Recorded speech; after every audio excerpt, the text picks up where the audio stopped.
On Thursday of last week, a student at the University of Guam's Marine Lab noticed a lot of dead fish along the shore in Pago Bay.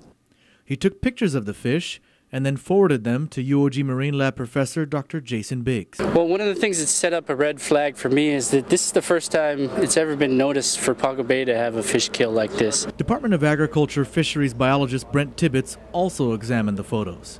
He says they appear to be shallow water fish that live in the reef flats and seagrass.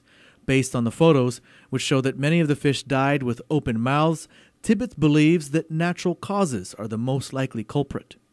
We do get reports of fish kills almost every year at around this time of year, July and August, when there are very low tides during the hottest part of the day, during the middle of the day.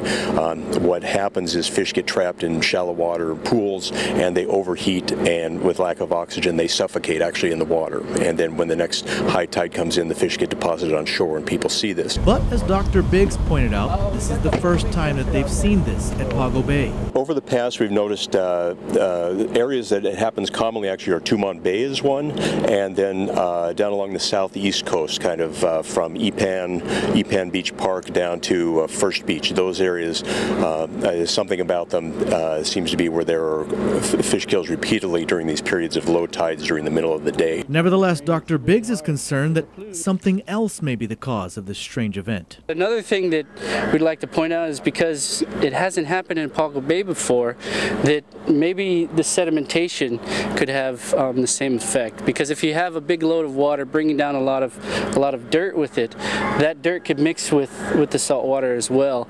And particulate matters is known to clog the gills of the fish and make it so that water can't pass and they can't breathe. Biggs says this would also result in dead fish with mouths open as well.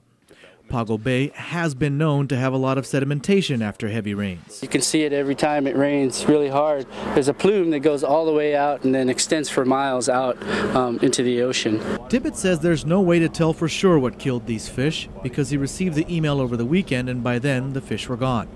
Tibbetts says there are other potential causes. For example, fresh water can flood the reef flats, killing saltwater fish. There is also the possibility that toxins from the land are washed into the water.